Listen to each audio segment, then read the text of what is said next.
Hello my loves, what's going on? Welcome back to my channel. Today's video is about shadow work. I'm very excited for this topic. I thought it was perfect timing to come out with this video. I've been thinking about making this video for a long time, and I finally planned the whole thing, and it couldn't be more divine timing. I know a lot of us with what's going on in the world right now are self-isolating and staying at home, and the topic of shadow work kind of falls into this realm perfectly for when you're, at a bit more of an isolation, you're going within. Now's a time to go within. Now's a time to dig deep. If you guys have the time for that. I know some of us don't have time for self-isolation. For those of us that are, doctors, or we work at like food places and stuff like that, kudos to you for putting in the work. Sending all my love to you guys out there. For those of you that are staying at home, this might be a great topic to look into at this time. So we're going to get into what shadow work is, how to do shadow work, the benefits of doing shadow work, and all that kind of stuff. So very excited about this topic.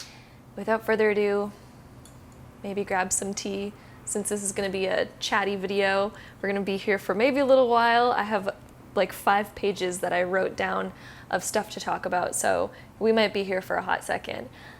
But yeah, grab a tea, let's have a chat, I'll wait. Without further ado, let's hop right into this, starting now.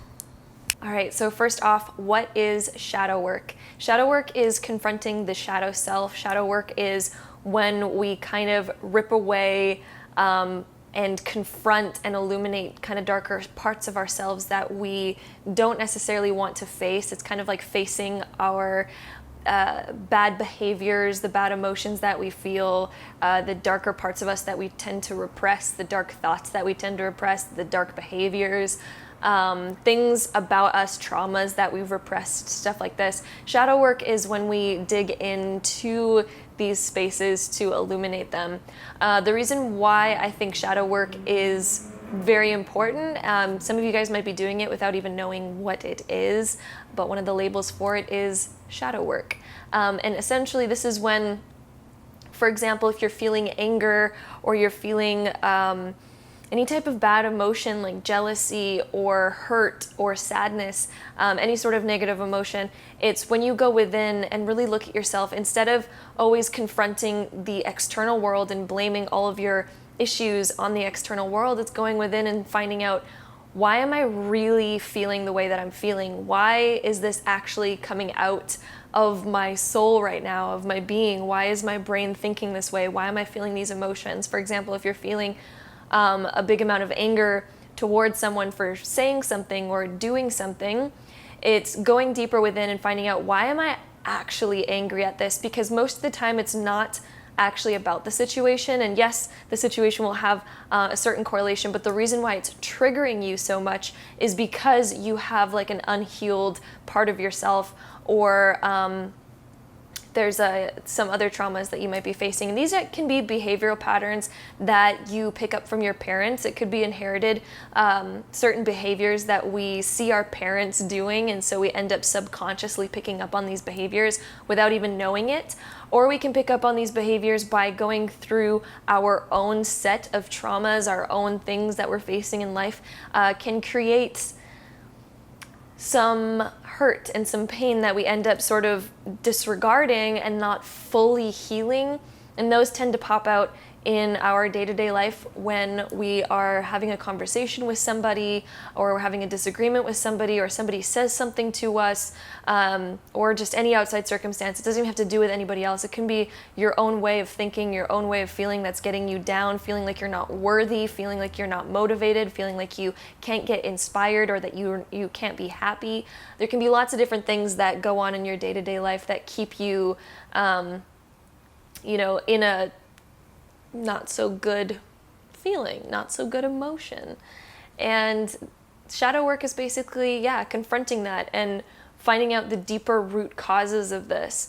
I'm going to give some examples of my own life, my own experience, the shadow work that I've had to do in my life, so hopefully you guys can get a better understanding of what this is and how to do shadow work. It can be a long process.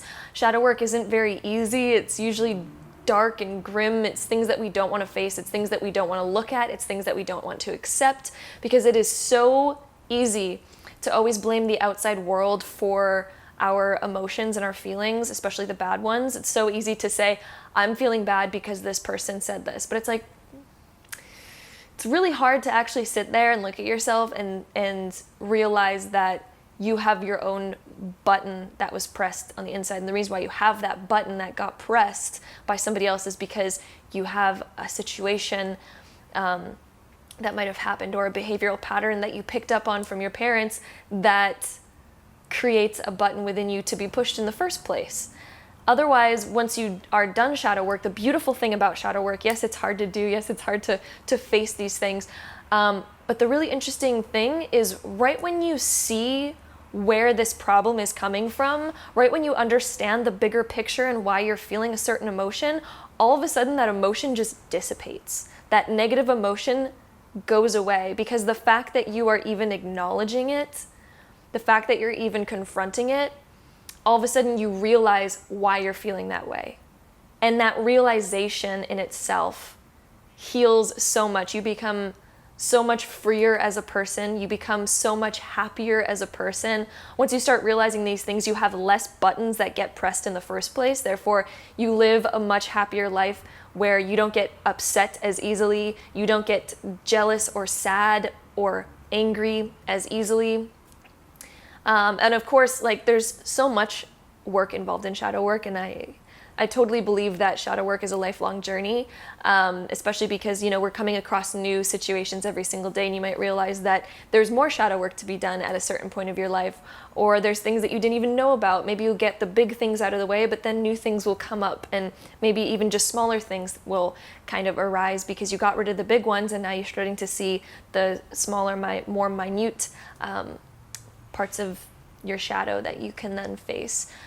It is a long journey, but it is a beautiful journey, and it is, yes, a hard journey. A lot of it can cause a spiritual awakening when you do go through it, especially if you do it very consciously and you know what you're doing. I think a lot of us do this naturally when you have time to reflect on a situation. Sometimes we do it without even knowing that we're doing something that's called shadow work.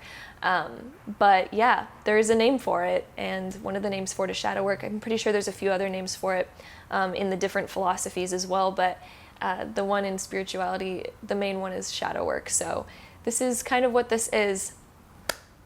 So at this point, I'm going to talk a little bit about my personal experiences with shadow work. Just kind of the major ones. I've also gone through, there's many, many experiences I could share with you guys. I'm going to share the two most prominent ones in my life that were kind of the biggest for me in my life. So yeah, let's hop into that. All right, so one of the biggest shadows that I've ever had to face in my life was, it started when I was 14.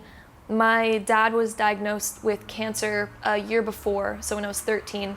And for a whole year, my family was telling me that he was gonna get better. And I think everyone thought I was too young to deal with the truth, so no one really told me that he was actually gonna pass. And for me, I had a lot of anger and resentment because I felt that nobody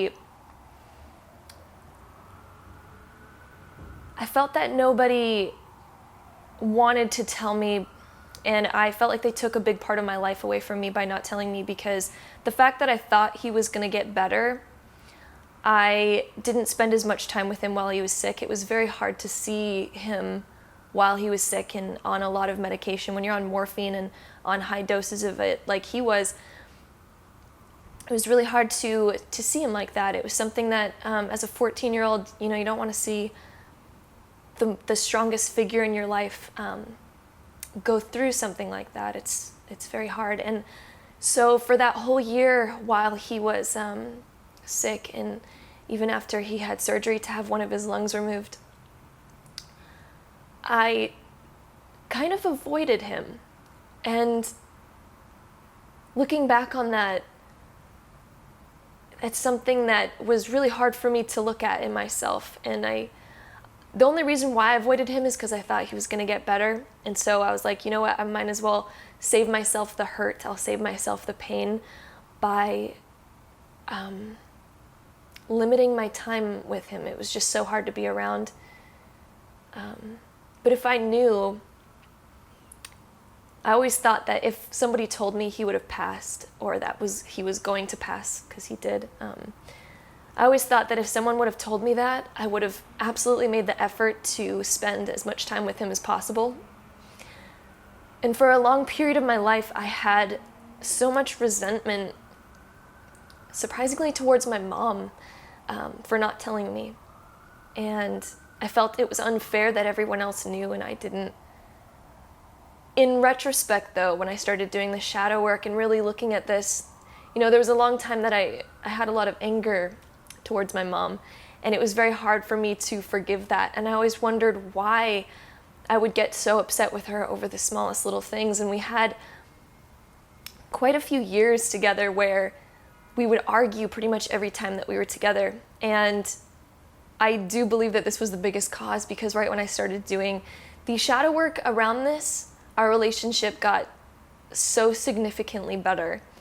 So, for example, I started to really sit with myself, and right when I started finding out what shadow work was, because I did grow up with, my mom's very spiritual, and we have a really big connection on that. She raised me very spiritual, so that was a very beautiful aspect of my life. And so when I started getting into shadow work, and I started doing this in my 20s, in my really early 20s, and so it did take me a long time to do this shadow work for this particular situation.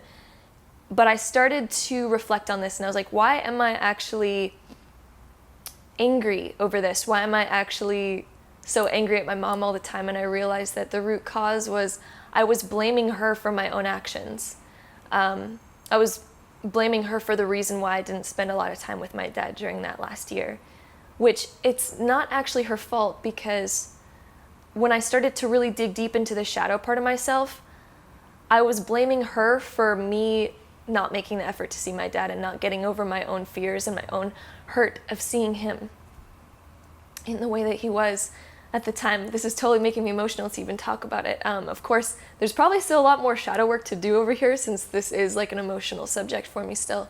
But I thought it would be a really good one to share, because it's a really strong example in my opinion.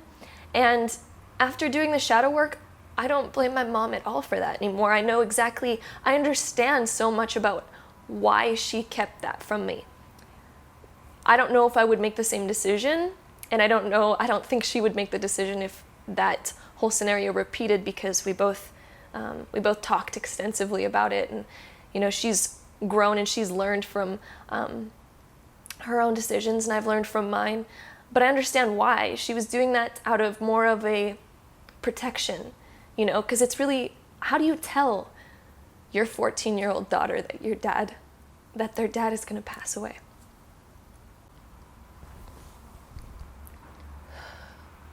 So after doing a lot of this shadow work and really digging into this, I realized that I was actually mad at myself.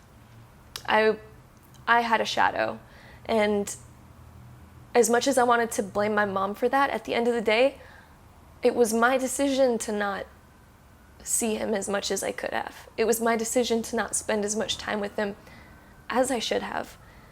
And at the end of the day, I realized that even if I spent every last second with him, it still wouldn't have been enough. I would still be feeling this way. I would still be feeling like I didn't have enough time with him. So no matter how much time you get to spend with somebody, there really isn't a moment where you'll sit there and look at them and say, I've had enough time with you and I'm ready. That moment doesn't really come, no matter how much time that you have with somebody. So for me,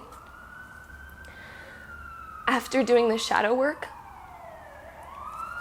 I realized that I had that problem within me, and it was my own ego not wanting to face or confront the fact that I chose not to. So after really looking at that and accepting that, I don't blame myself. I don't have guilt anymore. I've accepted that in myself. That was my decision, and that was a big learning lesson for me. So I don't even necessarily regret the decisions I made. It taught me so much. It taught me the really deep aspects of shadow work, which is a beautiful thing. Of course, I do wish I could have more time with my father, but I think I would have felt that way no matter how much time I got. So at the same time, I can't sit here and beat myself up for it. Nor can anyone. If you've had somebody pass in your life and you feel like you didn't spend enough time with them, or you feel like they passed away too soon, trust me, I really think that all of us feel that way no matter how much time we get with the people that we love. So that was one of the most big parts of my life in terms of shadow work. My relationship with my mom got so much better after that. I stopped getting angry over every little thing, because I noticed for some reason I would get angry even if she would just say something, and I didn't know where that was coming from. When you sit there and really reflect, you might notice that there might have been a certain scenario. You might notice that you have your own hurt or pain because of a certain situation, but if you really dig into that and you ask yourself, why do you truly have this pain? And I almost promise you that every situation out there can return to the self in some way. And that there is parts of yourself that are things that you need to face and heal within you in order to heal your relationship with other people, how you look at the world, how you maybe blame other people for your problems. There can be so many things that go into this, but basically even unhappiness, sadness, not feeling worthy, these all stem from a certain aspect of ourselves, certain experiences we go through, certain things that we pick up from our parents. And these, as you come to terms with them and you start to look at them, once you realize it, it goes away, it fades away, it no longer sits with you the same way that it did. It no longer is part of you. It's then released. And that's the beautiful thing about shadow work. I'm gonna go get a tissue right now, and then we'll get into the second example. All right, guys, we are back. We are ready for the second example. This root chakra tea, by the way, by Buddha Teas, is very grounding. If you guys ever feel like you need to be more grounded and centered, if you're feeling some really high emotions, which I knew this was gonna be kind of a high emotional video to film, having some root chakra tea or crystals that are for grounding with the root chakra, like carnelian, black tourmaline, stuff like that. So good to have around if you're feeling really like buzzed out, or if you ever feel anxiety and stuff like that, really helps. So hopping into this second example, this example started when I was 17, and in my last year of high school, I went into homeschool for 6 months, for the first 6 months of it. And I was really cut off from the rest of the world, but this was also a prime time in my life in terms of spiritual development, because me and my mom would constantly go to tarot card classes, astrology classes, mediumship classes, all these types of things. So that was actually really great. But then I wanted to have a real graduation, so I ended up going back to school for the last 6 months of high school. But when I went back, I noticed I was very different, because I would walk into a classroom and I would have such bad anxiety. And I didn't know why, because I had never been this way growing up. I was a bit shy always growing up, but I could always make it by. It was fine. I was just a bit quiet. Then when I noticed in my last 6 months of high school, when I went back to an actual high school, my anxiety was through the roof.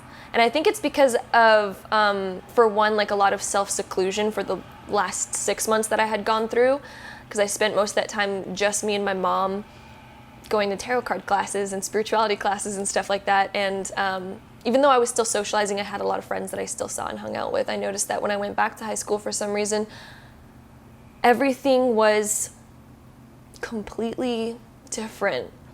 And I remember walking into every single class.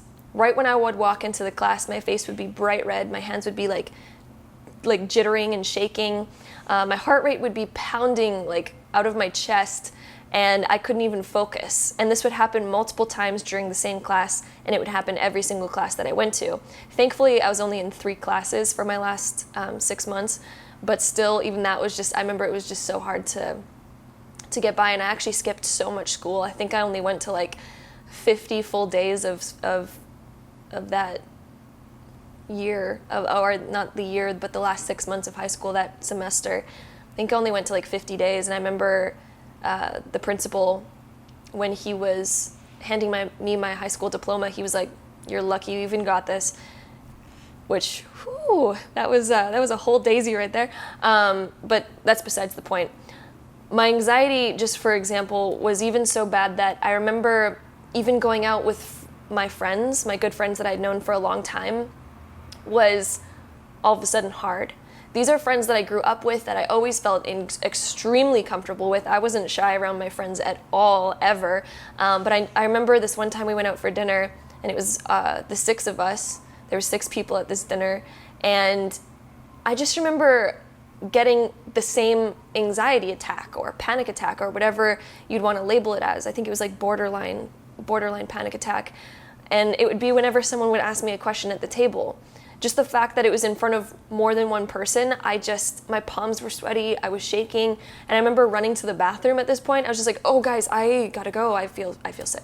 And so I just ran to the bathroom, and I remember just sitting in the bathroom. I didn't even have to go to the bathroom, but I was just sitting there being like, what is wrong with me? And I didn't even know. And when I started doing some really deep thoughts about this, because I remember wanting this to go away so bad, but I didn't even have the guts to tell anybody because I was so embarrassed about having this social anxiety. I felt like I was the only one that had it, but of course, as you get older, you start to realize that a lot of people go through these things. But I remember during my shadow work, I started to really confront myself, and I realized that I had put all of my value into other people's opinions of me. And usually I would put my value towards the negative opinions, oddly, and I noticed that this was a kind of problem that I had. I had always kind of blamed the outside world, or I had just blamed it on my lack of confidence and the fact that I was shy, and I started to self-identify with those beliefs, and I started to just think that that's who I was. I started to just think, I am an unworthy person, I am a shy person, I am this. And I started to really think that that is who I was, and I thought it was like unchangeable. Especially because, you know, you'd have people telling you like, you're really shy, you're really quiet, and then so you start to sink into that and just be like, wow, that's who I am. How unfortunate that I came out that way. When I started doing my shadow work, though, I realized that that is a belief construct, and I started to really break it down and realize that my whole life I had put other people's opinions of me as priority, and my own opinion of myself was formed because of what other people thought of me. And that put me in a box of constantly having anxiety, constantly being shy, constantly repeating the same mold of who everyone thought that I was and the labels that they would put on me. I took that as that's the value of what that is. And the interesting thing, I feel like us as humans, we almost put more value towards the negative things, especially if you tend to be a bit more negative, or if you already have a lack of self-confidence, you're going to be more focused on the negative things that people say about you, which is unfortunate. But during shadow work, you can kind of confront these things. So for me, I was like, why do I constantly do this? Why am I constantly putting other people's opinions before my own? Because at the end of the day, the person who knows yourself best is you. And maybe you agree at the moment that maybe you are a shy person right now, or maybe you are feeling a lack of confidence and you're somebody who currently has a lack of self-confidence, but that can change every second. It's crazy how fast your body's changing, and there's something about, or I think there's about 100,000 cells that die every second and 100,000 cells that are new every single second in your body. You're constantly changing.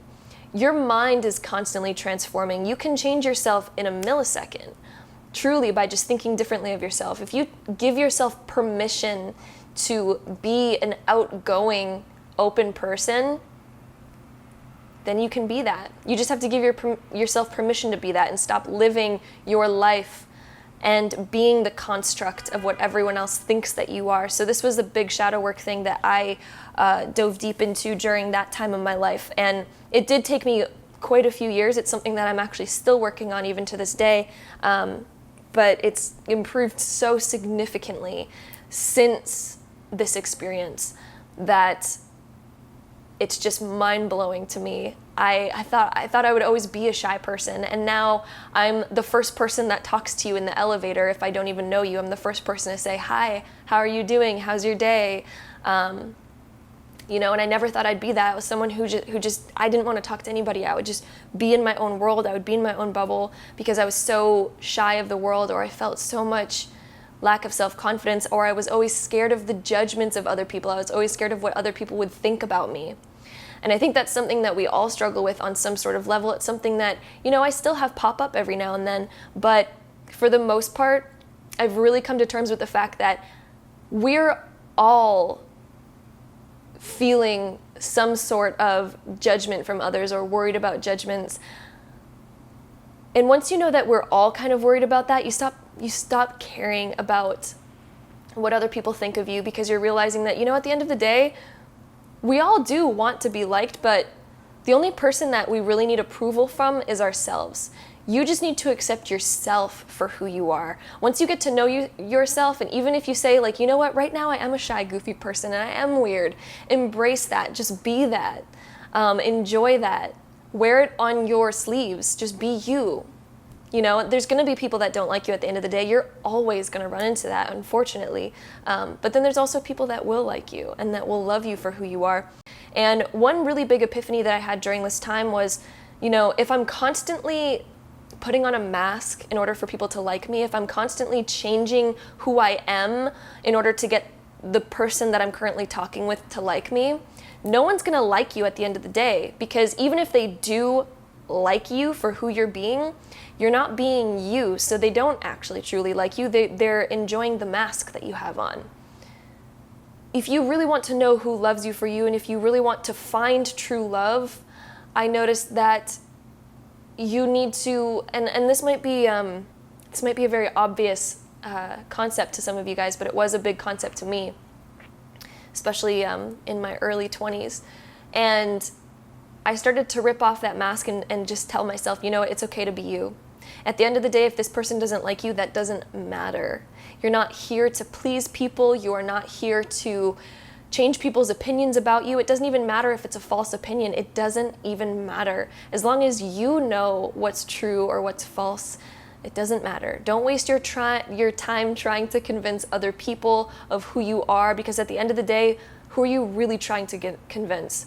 If you are out there trying to change other people's opinions of you, you're really actually only trying to transform your own opinion of yourself, because you're seeking validation from the other people, and that is why you even have a desire in the first place to change their opinion. It's because of a desire for self-validation at the end of the day. Once you let go of self-validation, or once you let go of the need to validate through other people, you start to lose the need to people please. And this was a really big shadow thing that I was facing through pretty much all of my early 20s, and now I'm mid-20s, and I still do work on it. There's still definitely work to do there, but the amount that it's transformed is just wild in terms of when I look back just a few years and I see the transformation that I personally went through. It's just astounding. So that's my little bit of experience that I went through with shadow work. Those were my two probably biggest experiences in my whole life of shadow work. I have tons of other experiences, but these are just the two major ones that I wanted to share with you guys. The second one, I feel like it's a common one that we all face, and it's something that we can all look at in ourselves. And again, you're going to have your own things that you face in shadow work. There's going to be your own things that you need to come to terms with. And again, it's an intense experience. It's really intense, but it's also so enlightening and so beautiful at the same time. It can be a hard experience too, especially when you are in denial of feeling like, you know, it must be the other people making me feel this way. There was a big portion of my life where I didn't ever think that I was the issue when it came to me and my mom arguing. In the moment and the way that the argument sprouted, it just felt like it was both of us. It felt like she was just as much part of it. But then I realized at the end of the day, it was my own projections of the way that I was feeling and the way that I was getting triggered by her. I would have never been triggered by the things that she said if I didn't have that experience, and if I didn't sweep my own emotions under the rug, or if I didn't have my ego that was hurt. You know, when your ego gets hurt, that's when these buttons then get created in our soul or our personality that get triggered. It's when we start to attain certain behaviors where we become an angry person, and that becomes part of our personality because of the fact that we didn't face this one thing, and we didn't confront this one thing, and we didn't heal this certain thing in our past, or a certain behavioral trait that we got from our parents that we haven't realized is still stuck with us. That is a button that's being pushed by the outside world constantly. So shadow work is a beautiful thing. And that's my experience. I'm going to go through my notes just to make sure that I covered everything that I wanted to cover in this video. So I just want to mention that when you're doing shadow work, it's not about realizing the event and then sweeping it under the rug. It's about facing it and illuminating it. So it's about really accepting it and realizing that that happened, and that's the real reason why you keep getting triggered by certain events or certain people. Once you realize where it comes from and you see it, you'll realize that the emotion that you once felt and the emotional triggers that you're feeling from certain people and certain events then begin to fade. And that's how you know that the process is really working, because, you know, once you see where it's all coming from, the reason why the emotion dissipates is because the event, you now realize where it's coming. It just makes sense. You're like, oh, I'm feeling this because of this. And then you realize that it's not the situation or the person that's making you feel that way, and all of a sudden that trigger goes away. It just literally heals just by realizing and recognizing that. So shadow work is beautiful. It's something that is, again, like I said, a lifelong journey. It's something that you're always going to be facing. And yeah, it's a beautiful lifelong journey. So yeah. Definitely causes a bit of a spiritual awakening too, I will forewarn you, especially if you are someone who is into spirituality. For me, it caused some big spiritual awakenings, and it's when I started to really look into the self, and I got really, really into my esoteric knowledge, and when I really started to fall in love with it on a whole new level, just because of the self-development, the self-growth, the human growth. I will say I'm somebody who absolutely loves human growth. It is one of the hardest things that we have to go through, because the only times that we really learn is, you know, going through the hard experiences. Of course, we also learn from the good experience as well, but the ones that really hit are usually the hard experiences. So those ones do teach a lot, but it's beautiful. So I'm someone who I readily accept experience in whatever way it wants to come to me. So I wish you guys luck on your journeys if you guys choose to do some shadow work. I'm sure some of you guys are already out there doing it, maybe without even knowing it, or maybe you do know about it, and this is just my extra perspective on it. So hope you guys enjoyed this video. If you did, don't forget to give it a really big thumbs up. Leave me some video suggestions down below if you guys have any ideas of video topics that you guys would like to see from me. Hope you guys are keeping safe out there. I'm sending you guys all my love, as always. Namaste. Love you guys very much. Bye.